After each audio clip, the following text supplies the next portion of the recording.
Hello everyone, welcome back to my channel Edu2Fly. In this video, we are going to start Unit 2 of Learning and Development in Organizations. So let us start.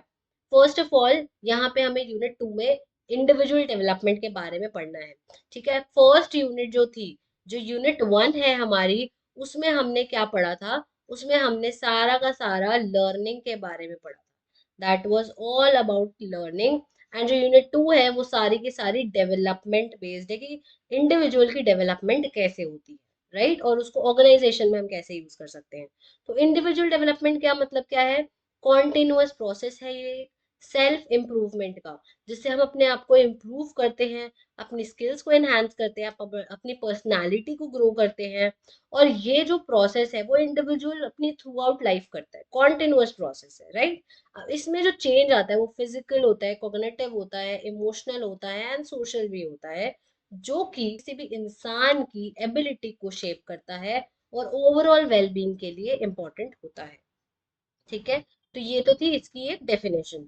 अगर हम business या फिर professional या organisation context में देखें, तो individual development को हम स्किल इंप्रूवमेंट के साथ यहाँ पे लिंक करते हैं, क्योंकि ऑर्गेनाइजेशन में तो स्किल्स काम आती है, नॉलेज काम आती है, कॉम्पिटेंसीज काम आती है, राइट. करियर ग्रोथ को हेल्प करती है जो हमारे, तो इंडिविजुअल की कितनी डेवलपमेंट है जो कि उसको करियर ग्रोथ में हेल्प करती है. ठीक है, तो ये काफी ज्यादा इंपॉर्टेंट एस्पेक्ट्स होता है ऑर्गेनाइजेशन के लर्निंग एंड डेवलपमेंट में, राइट.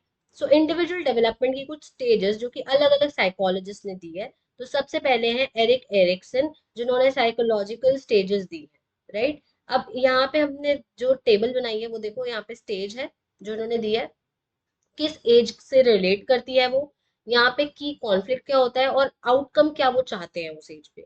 जैसे कि सबसे पहले 0 to 1 ईयर में ट्रस्ट वर्सेस मिसट्रस्ट का स्टेज होता है. मतलब यहाँ पे जो बच्चे होते हैं, छोटे इन्फेंट्स होते हैं, वो केयर गिवर्स में अपना ट्रस्ट को डेवलप कर रहे होते हैं. उनके पास दो ही चीजें होती हैं, सिक्योरिटी और कॉन्फिडेंस को वो यहाँ पे अपना बिल्ड कर रहे होते हैं. तो आउटकम यही आता है इसका. सेकंड, 1 to 3 इयर्स के जो किड्स होते हैं, they have autonomy, shame and doubt वाली स्टेज. तो यहाँ पे ये इंडिपेंडेंट होना सीखते हैं. सेल्फ कॉन्फिडेंस या इनसिक्योरिटी यहाँ पे पैदा होती है. अगर अच्छी चीज है, अगर वो ऑटोनॉमी सीख रहे हैं, अगर वो फ्रीडम सीख रहे हैं, तो वो सेल्फ कॉन्फिडेंट बनेंगे, नहीं तो वो इनसिक्योर बन जाएंगे, राइट. उसके बाद 3 to 6 इयर्स में इनिशिएटिव वर्सेस गिल्ट के बीच में यहाँ पे होता है. तो यहाँ पे इनिशिएटिव वर्सेस गिल्ट में क्या है? या तो अगर वो इनिशिएटिव लेंगे तो उनका कोई एक पर्पस सेट होगा कि बड़े होके मुझे ये बनना है, या तो इनिशिएटिव नहीं लेंगे तो गिल्ट में रह जाएंगे. Industry versus inferiority 6 to 12 years में होता है, जहाँ पे वो स्किल्स को अपने डेवलप करते हैं, कॉन्फिडेंस को डेवलप करते हैं. अब यहाँ पे क्या है? इंडस्ट्री रिलेटेड स्किल्स को अगर वो करेंगे तो कॉन्फिडेंस आएगा, अगर वो इंफीरियर रह जाएंगे तो वो इनएडिक्वेट फील करेंगे. नेक्स्ट 12 to 18 इयर्स, जो कि हमारे टीन एज के इयर्स होते हैं, यहाँ पे आइडेंटिटी वर्सेस रोल कंफ्यूजन का रोल यहाँ पे बहुत ज्यादा होता है. यहाँ पे ये लोग अपनी सेल्फ आइडेंटिटी को डिस्कवर कर रहे होते हैं, राइट. कैसे डिस्कवर करते हैं? अगर आइडेंटिटी वो अपनी कुछ बना लेते हैं, अपने आप को स्ट्रॉन्ग फील करते हैं, तो वो एक सेल्फ आइडेंटिटी अच्छी बना सकते हैं. नहीं तो वो कंफ्यूज हो जाते हैं, क्या करना है हमें आगे जाके, हम क्या करेंगे एंड ऑल, ये सारी चीजें होती है. तो ये हमारे सबके साथ होती है, हम सभी इन स्टेजेस से गुजरते हैं. नेक्स्ट स्टेज है 18 to 40, इंटीमेसी वर्सेस आइसोलेशन. तो यहाँ पे क्या है? 18 to 40 इयर्स में हम रिलेशनशिप्स जो है वो फॉर्म करते हैं. या तो हम हेल्दी रिलेशनशिप्स फॉर्म करेंगे, या फिर कुछ लोग होते हैं लोनलीनेस फील करते हैं. नेक्स्ट 40 to 65 इयर्स के, उसमें हम जनरेटिविटी या स्टेग्नेशन के स्टेज पे होते हैं. मतलब हम सोसाइटी को कंट्रीब्यूट कर रहे होते हैं, यहाँ पे लोगों को सिखा रहे होते हैं, अपने जो हमारा ये पास्ट एक्सपीरियंस होता है उसके बेस्ड पे. यहाँ पे हमारा या तो सेंस ऑफ पर्पस होता है, या तो हम स्टैग्नेंट फील करते हैं, राइट. उसके बाद लास्ट स्टेज जो 65 प्लस की स्टेज होती है, यहाँ पे हम लाइफ को रिफ्लेक्ट करते हैं कि अच्छा हमने लाइफ में ये किया, तो या तो हम सेटिस्फाइड होंगे या तो हम रिग्रेट फील करेंगे. अब यहाँ पे आप एक चीज देखो, यहाँ पे एक चीज नोट करो कि ये जो एज है, ये एक कंपार्टमेंट में इन्होंने एक फिक्स कर दिया है सारी चीजें, कि इस एज में ये होता है, इस एज में ये होता है, बट ऐसा नहीं होता है. बहुत सारे लोग जो है वो 6 to 12 इयर्स की एज में भी कंफ्यूजन फील कर रहे होते हैं. बहुत सारे लोग हैं जो 40 to 65 ईयर्स में भी कंफ्यूज होते हैं, राइट। तो ये जो एज कंपार्टमेंट्स इन्होंने सेट कर दी है, तो ये बिल्कुल ठीक नहीं है आजकल के ज़माने में, लेकिन इन्होंने एक जनरल आइडिया दिया है। ठीक है, नेक्स्ट जो है वो करियर डेवलपमेंट स्टेजेस है, जो कि डोनाल्ड ने दी थी। डोनाल्ड सुपर का मॉडल था। तो इन्होंने भी यहाँ पे एज कंपार्टमेंट रखे हैं, जिसमें इन्होंने 5 स्टेजेस बेसिकली दी हैं। तो पहली स्टेज है ग्रोथ की स्टेज, जो कि 0 to 14 ईयर्स के बीच में होती है। यहाँ पे हम अपने इंटरेस्ट, टैलेंट्स और एस्पिरेशंस को बिल्ड करते हैं। सेकेंड है एक्सप्लोरेशन की स्टेज, जो 15 to 24 ईयर्स में होती है। हम अपना करियर एक्सप्लोर करते हैं, अलग अलग चीजों में जाके एक्सपेरिमेंट करते हैं कि हमें क्या सूट कर रहा है। थर्ड है एस्टैब्लिशमेंट। अब हमने एक्सप्लोर कर लिया, हम धीरे धीरे एस्टैब्लिश होने लग जाएंगे 25 to 44 ईयर्स की उसमें एज में। हम एक्सपर्टीज गेन करेंगे, करियर एडवांस करेंगे। ठीक है। Fourth is the maintenance stage, जहाँ पे अपने करियर को बना लिया है हमने, एक्सपर्टीज कर लिया, आप उसको सस्टेन करेंगे, मेंटर करेंगे, लोगों को सिखाएंगे, एंड 65 प्लस की एज में हमारा डिक्लाइन हो जाएगा, हमारा रिटायरमेंट हो जाएगा, हमारी लेगेसी बिल्ड हो जाएगी। तो अगेन इसका भी यही डिसएडवांटेज है कि यहाँ पे जो स्टेजेस हैं उनको कंपार्टमेंट में फिक्स कर दिया। बहुत सारे लोग होते हैं जो कि एस्टैब्लिश नहीं हो पाते हैं 45 to 64 ईयर्स तक की एज में भी। ठीक है, अपना करियर जो है, जैसे डोनाल्ड ट्रम्प है, ही स्टार्टेड एट 70, राइट। तो बहुत सारे स्टेजेस जो है हम यहाँ पे इनको कंपार्टमेंट में फिक्स नहीं कर सकते। नेक्स्ट है क्रिएटिविटी। अब क्रिएटिविटी होती क्या है? क्रिएटिविटी एक एबिलिटी है जिससे हम कुछ नया सीखते हैं, नया बनाते हैं, नया सोल्यूशन फाइंड आउट करते हैं किसी प्रॉब्लम का, या कोई नया मेथड हम क्रिएट कर रहे हैं, कोई नया डिवाइस क्रिएट कर रहे हैं, तो वो क्रिएटिविटी होता है, कुछ नया करना, राइट। कुछ इनोवेटिव करना, तो उसको कहते हैं क्रिएटिविटी। अब क्रिएटिविटी लर्निंग में क्यों इंपॉर्टेंट है? हर एक इंसान अलग होता है, तो क्रिएटिविटी बहुत ही क्रूशल रोल प्ले करती है किसी भी चीज को एंगेजिंग बनाने में, इफेक्टिव बनाने में, या मीनिंगफुल बनाने में। ठीक है, इससे हमारी जो प्रॉब्लम सॉल्विंग स्किल्स है वो भी इंक्रीज होती है। स्टेजेस ऑफ क्रिएटिव प्रोसेस अगर हम देखते हैं, अगर हम क्रिएटिविटी कुछ करना चाहते हैं, तो ये स्टेजेस हमारे बेसिकली हम फॉलो करते हैं। पहली स्टेज होती है वो हमारी प्रिपरेशन की स्टेज होती है। प्रिपरेशन जो है हमारी इंटरनल भी हो सकती है, एक्सटर्नल भी हो सकती है। इंटरनल प्रिपरेशन कैसे होगी? हम यहाँ पे डीपली कोई चीज सोच रहे हैं, अपनी जो इंस्पिरेशन का सोर्स है वो ढूंढ रहे हैं। और एक्सटर्नल कैसे हो सकती है? हम कोई भी मटेरियल है उसको गैदर कर रहे हैं, रिसर्च कर रहे हैं। तो ये होती है हमारी प्रिपरेशन। उसके बाद नेक्स्ट चीज होती है इंक्यूबेशन। यहाँ पे क्या होता है, इसमें हम अपने आइडिया से कुछ टाइम के लिए स्टेप अप करते हैं, स्टेप अवे हो जाते हैं, मतलब अलग हो जाते हैं। जैसे ही हमने अपना आइडिया सोच लिया है, इंक्यूबेशन स्टेज का मीनिंग ही है लेट इट गो। ठीक है, अब यहाँ पे क्या है, हमारे आइडिया को हमें रिलीज करना है, उसमें अटेंशन उससे हमें हटानी है, और जिसकी वजह से हमारा माइंड जो है वो रिलैक्स होता है।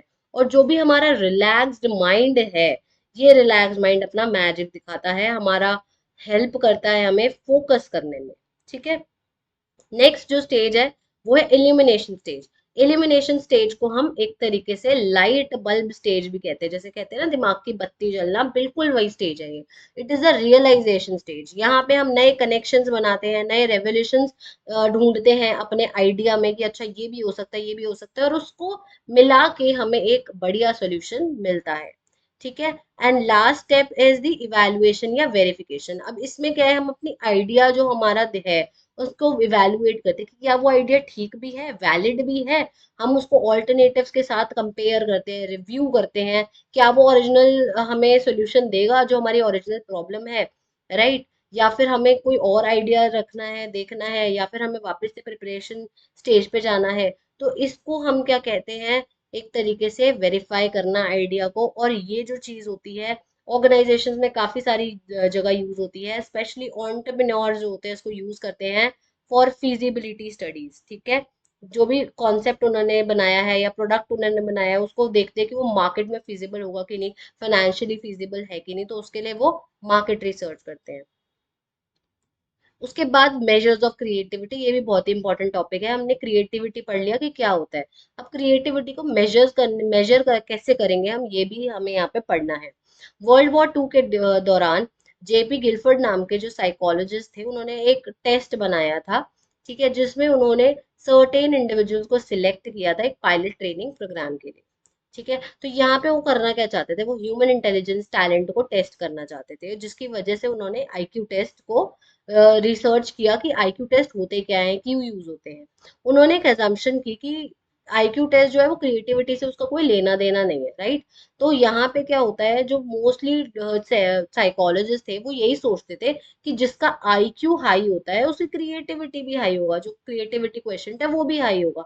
लेकिन ऐसा नहीं होता है, ठीक है। इन्होंने ये मान के चला था, इन्होंने ये हाइपोथेसिस लेके चली थी कि ऐसा नहीं होता है।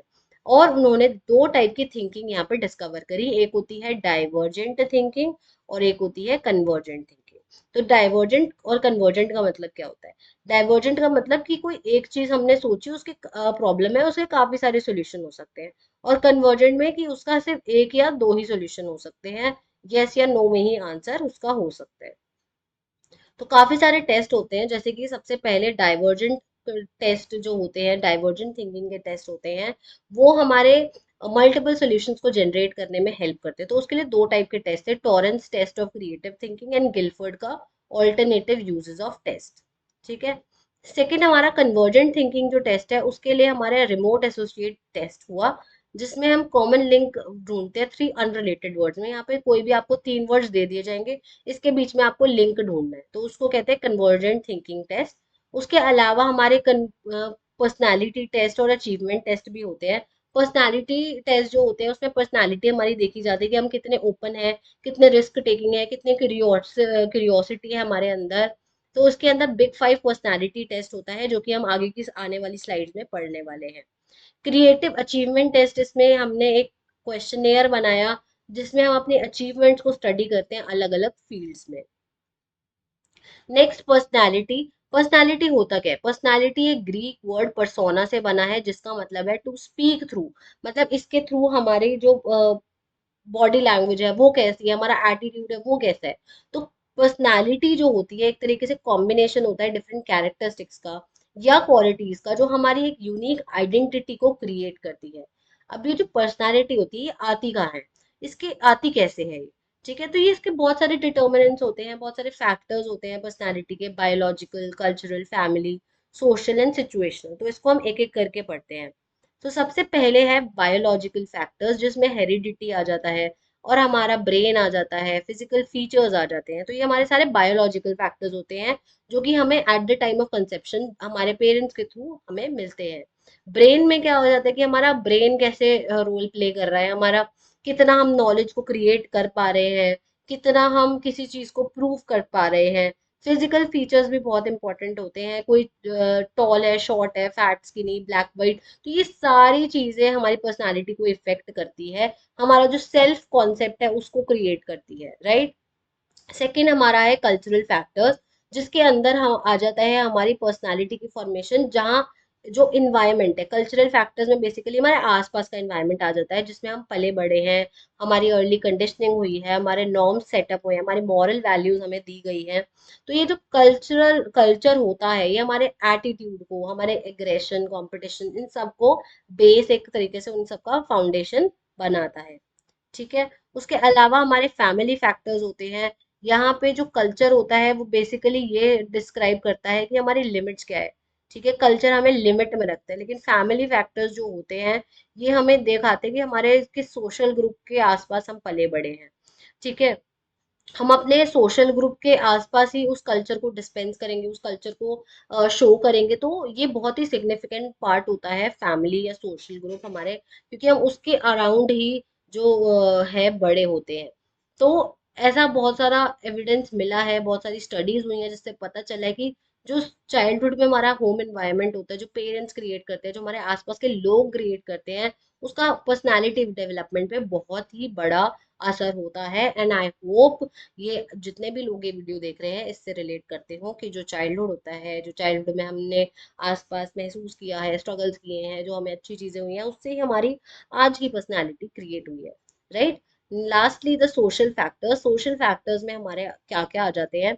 यहाँ पे हम जिन लोगों से इंटरेक्ट किया हमने, स्पेशली ऑर्गेनाइजेशन में बाहर निकल के, ये तो फैमिली का था।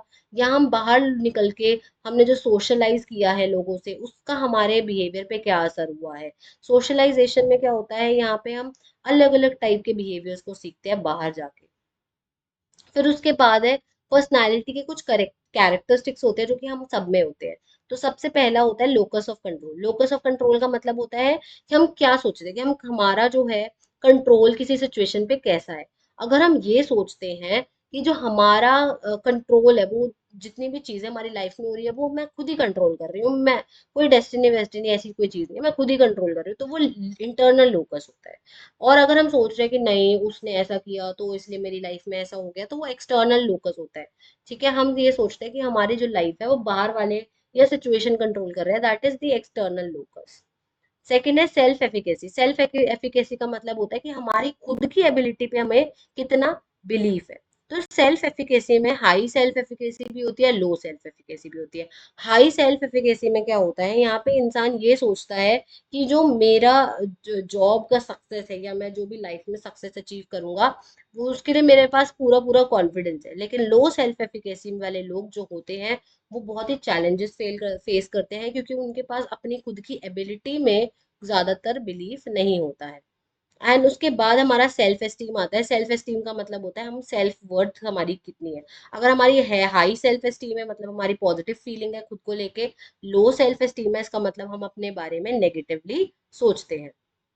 नेक्स्ट है सेल्फ मॉनिटरिंग। सेल्फ मॉनिटरिंग में क्या है, मतलब अगर हम हाई सेल्फ मॉनिटरिंग है, मतलब हम ये देखेंगे कि हमारे जो हम जो भी करेंगे, अच्छा ये क्या कहेगा, वो क्या कहेगा, दूसरा बंदा क्या कहेगा, तो उसको कहते हैं high self monitoring. Low self monitoring वाले लोग ज्यादा ध्यान नहीं देते लोगों पे, वो अपने ऊपर ज्यादा ध्यान देते हैं। फिर है रिस्क टेकिंग। रिस्क टेकिंग वाले जो होते हैं, हाई रिस्क टेकिंग ऐसे मैनेजर्स होते हैं, ऐसे एंटरप्रेन्योर्स भी होते हैं जो रिस्क लेके अपना बिजनेस खोलते हैं, रैपिड डिसीजंस में बिलीव करते हैं। और लेस रिस्क टेकिंग वाले हमेशा डरते रहते हैं, लेस चॉइसेस लेते हैं, सेफ चॉइसेस में बिलीव करते हैं। राइट। उसके अलावा नेक्स्ट हमारा type A and type B personality है। जो टाइप ए पर्सनालिटी के लोग होते हैं वो किसी भी चीज में एग्रेसिवली इन्वॉल्व होते हैं। ये ज्यादा अचीव करना चाहते हैं अपनी लाइफ में, कम टाइम में ज्यादा अचीव करना चाहते हैं। और ऐसा करने के लिए वो दूसरे लोगों को जो है वो कंपटीशन प्रोवाइड कर सकते हैं बहुत ही ज्यादा। टाइप बी पर्सनालिटीज बहुत ही लेड बैक पर्सनालिटी होते हैं। ये कोई जल्दबाजी में नहीं होते हैं, ये हर चीज में सोचते हैं कि हाँ ठीक है हो जाएगा। तो अगर आप यहाँ पे देखें, ये जो बंदा है ये टाइप ए का है, और ये मेहनत करके ऊपर जा रहा है, लेकिन ये लेड बैक है, ये सोच रहा है कि हाँ ठीक है बिकॉज इट इज देयर। ठीक है, तो यहाँ से इस डायग्राम को हम समझ सकते हैं type and type B personality. Next है हमारा बिग फाइव पर्सनालिटी ट्रेट, जो कि हमने क्रिएटिविटी के टेस्ट में पढ़ा था, और ये काफी इंपॉर्टेंट है। इसमें एक शॉर्ट नोट भी हमें यहाँ पे देखने को मिल सकता है। राइट। तो और एक क्वेश्चन भी आ सकता है हमारा यहाँ पे 9 मार्क्स का, बहुत ही आराम से। तो यहाँ पे बिग फाइव पर्सनालिटी ट्रेट्स होता क्या है। तो सबसे पहले यहाँ पे 5 हमारे ट्रेट्स हैं, OCAEAN, ओशन नाम से। तो यहाँ से इसका निमोनिक बन गया ओशन, तो यहाँ से आप इसको याद कर सकते हैं। ओ का मतलब होता है ओपननेस, कितना आप ओपन है, कितने इमेजिनेटिव है, कितनी अच्छी फीलिंग्स है आपके अंदर। तो अगर आपका लो स्कोर है ओपननेस में, मतलब आप प्रैक्टिकल हो। ठीक है, ज्यादा फीलिंग्स में बिलीव नहीं करते, रूटीन वर्क को वो करते हो आप ज्यादा प्रेफर। अगर आपका हाई स्कोर है, दैट मीन्स आपके काफी सारे इंटरेस्ट है, आप इमेजिन ज्यादा करते हो। ठीक है, इंडिपेंडेंट इंसान हो। सी का मतलब होता है कॉन्साइंशियसनेस। कॉन्साइंशियसनेस में अगर आपका लो स्कोर है, तो मतलब आप इम्पल्सिव हो, केयरलेस हो, डिसऑर्गेनाइज्ड हो, मतलब आपके अंदर पेशेंस नहीं है। और यहाँ दूसरी ही तरफ हाई स्कोर में आप बहुत ही ज्यादा पेशेंट इंसान हो, हार्ड वर्किंग हो, ऑर्गेनाइज रहते हो। ई का मतलब है एक्सट्रोवर्जन। ये हमें सबको पता है, एक्सट्रोवर्ट इंट्रोवर्ट, तो कितने सोशिएबल हैं हम, कितने असर्टिव हैं हम। अगर हमारा लो स्कोर है, इसका मतलब हम इंट्रोवर्ट हैं, क्वाइट है, रिजर्व रहते हैं, लोगों से ज्यादा बातचीत नहीं करते हैं। एक्सट्रोवर्ट है तो हम आउट गोइंग है, वार्म है, एडवेंचर हम सीख करते हैं हमेशा। नेक्स्ट है हमारा एग्रीएबलनेस, जो कि हमारा ए है। हम किसी से भी कितना एग्री कर सकते हैं, कितना कोऑपरेटिव है। अगर हम लो स्कोर है तो इसका मतलब हम क्रिटिकल है, ज्यादा लोगों से कोऑपरेट नहीं करना चाहते, सस्पिशियस रहते कि अच्छा ये नहीं, इस पे ट्रस्ट नहीं करना है। लेकिन अगर हमारा हाई स्कोर है, इसका मतलब हम एम्पैथेटिक है, लोगों की बातें फीलिंग समझते हैं, हम लोगों को हेल्प करते हैं, शक नहीं करते ज्यादा लोगों पे। ठीक है। लास्ट है न्यूरोटिसिज्म। न्यूरोटिसिज्म का मतलब है हमारे इमोशनल क्वेश्चन कैसा है, हम कितने इमोशनली इंटेलिजेंट है। तो अगर इसका लो स्कोर है, ठीक है, हमारे जो इमोशंस है अगर उसका लो स्कोर है, तो हम काम है, टेम्पर हमारा ज्यादा बढ़ता नहीं। अगर हमारा हाई स्कोर है, इसका मतलब हम बहुत ज्यादा गुस्से में रहते हैं, एंग्शियस रहते हैं। और नेगेटिव इमोशंस हमारे अंदर ज्यादा होते हैं। तो ये है हमारे पिक 5 के पर्सनालिटी ट्रेट्स। नेक्स्ट टॉपिक है हमारा इंटेलिजेंस। इंटेलिजेंस होता क्या है?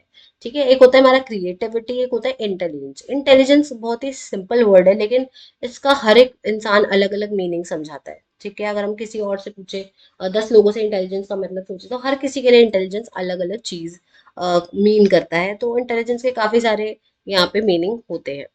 अब गार्डनर जो थे, गार्डनर नाम के जो साइकोलॉजिस्ट थे, उन्होंने बताया कि हमारे अंदर मल्टीपल इंटेलिजेंसेस होती है। ठीक है, हमारे एक ही टाइप की मेंटल इंटेलिजेंस नहीं होती कि हम कितना ज्यादा पढ़ रहे हैं, कितने होशियार है, वो नहीं होती। इंटेलिजेंस काफी टाइप की होती है। तो पहली टाइप की इंटेलिजेंस हमारी है नेचुरलिस्ट, कि हम कितना लिविंग थिंग्स को अंडरस्टैंड कर रहे हैं, कितना नेचर को अच्छे से अंडरस्टैंड कर रहे हैं।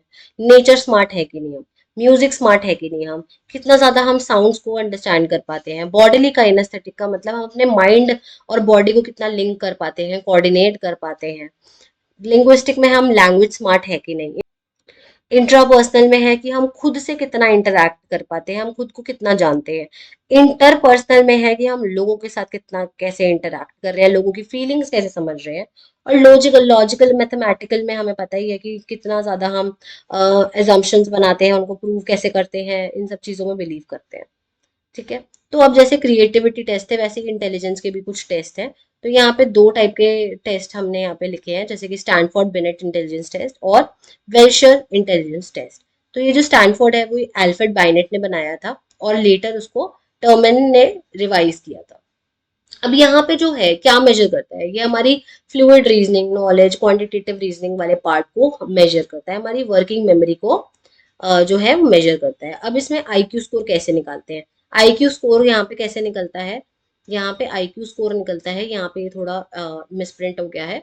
आईक्यू स्कोर निकलता है जो भी हमारी मेंटल एज है, मेंटल एज को कैलकुलेट किया जाता है यहाँ पे इस सारे टेस्ट के थ्रू। जो हमारी क्रोनोलॉजिकल एज है, क्रोनोलॉजिकल एज हमारी मेजर होती है जो हमारी एक्चुअल एज होती है, इनटू में 100। तो यहाँ से हमारा आईक्यू निकल जाता है। ठीक है, वेल्शर टेस्ट जो होता है, वेल्शर टेस्ट के अकॉर्डिंग, ये डेविड वेल्शर ने बनाया था। यहाँ पे 3 टेस्ट होते हैं बेसिकली। अडल्ट का इंटेलिजेंस टेस्ट, चिल्ड्रन का, और प्राइमरी जो प्री स्कूल के बच्चे होते हैं उनके लिए अलग टेस्ट होता है। तो अडल्ट वाले 16+ के होते हैं, चिल्ड्रन के लिए 6 to 16, और जो यंग चिल्ड्रन होते हैं 2.5 to 7। तो अलग अलग लोगों के लिए अलग अलग टेस्ट बनाए, तो ये काफी ज्यादा रिलायबल होता है। यहाँ पे फुल स्केल आईक्यू वहां बनता है जो कि सारी चीजों को मेजर करता है।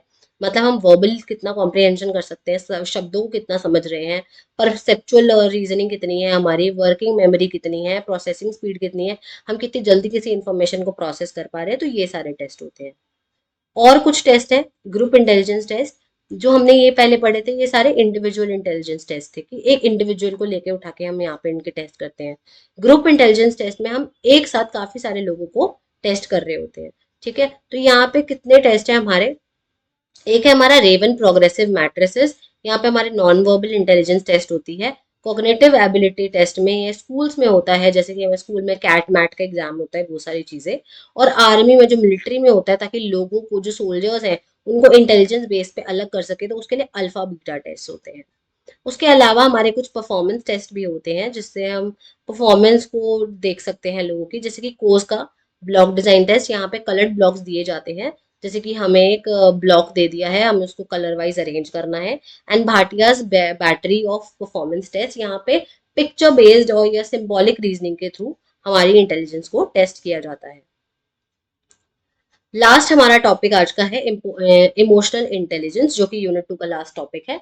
इमोशनल इंटेलिजेंस का मतलब क्या होता है? इमोशनल इंटेलिजेंस का मतलब होता है हम अपने इमोशंस को कितना अच्छे से जानते हैं, दूसरों के इमोशंस को कितने अच्छे से जानते हैं, और हम क्या अलग अलग इमोशंस को, डिफरेंट इमोशंस को लेबल कर सकते हैं कि हम अब एंग्री हैं, हम अब सेटिस्फाइड है। तो अलग अलग टाइप के हमारे हजारों इमोशंस होते हैं, क्या हम उनको अच्छे से समझ पा रहे हैं कि नहीं समझ पा रहे हैं। तो ये सैल्वो एंड मेयर ने 1990 में इमोशनल इंटेलिजेंस की डेफिनेशन दी थी। और इमोशनल इंटेलिजेंस के बेसिकली हमारे पास 4 कंपोनेंट्स होते हैं। तो सबसे पहला कंपोनेंट हमारा है सेल्फ अवेयरनेस, कि हम खुद को कितना जानते हैं। दूसरा है सेल्फ मैनेजमेंट, कि हम अपना सेल्फ कंट्रोल कितना करते हैं, हम कितना अडेप्टिव हैं, हमारी अचीवमेंट की ओरिएंटेशन कितनी है, हम कितना सोचते हैं कि हमें कुछ अचीव करना है, हमारी पॉजिटिव आउटलुक है कि नहीं। तो दो अलग अलग चीजें हैं, हम कितना अपने आप बारे में जानते हैं और अपने आप को कैसे मैनेज कर रहे हैं। थर्ड, ये तो हो गया सेल्फ का, ये दोनों थे सेल्फ, और ये दोनों जो हैं थर्ड एंड फोर्थ, ये हमारे अदर्स वाले हैं। ठीक है, तो जो अदर्स वाले हैं, हम सबसे पहले देखेंगे कि हम जो दूसरों के प्रति अवेयर हैं कि नहीं, हमारे अंदर एम्पैथी है कि नहीं, हम जो हमारे ऑर्गेनाइजेशन में लोग हैं, हम उनके बारे में जानते हैं कि नहीं। फोर्थ लास्ट, कि उन लोगों के बारे में हम जानते हैं, पर हमें रिलेशनशिप कैसे इनके साथ बनाना है, इन्फ्लुएंस कैसे करना है, उन्हें कोच मेंटर कैसे करना है, कॉन्फ्लिक्ट को कैसे मैनेज करना है, टीम वर्क का कैसे हमें ध्यान रखना है, इंस्पिरेशनल लीडरशिप में हमें कैसे हम किसी इंसान को इंस्पायर कर सकते हैं। तो ये सारी चीजें हमारे रिलेशनशिप मैनेजमेंट में आ जाती है। तो ये था आज का हमारा पूरा unit 2। Thanks for watching. If you like the video, hit the like button, share with your friends, and do not forget to subscribe the channel.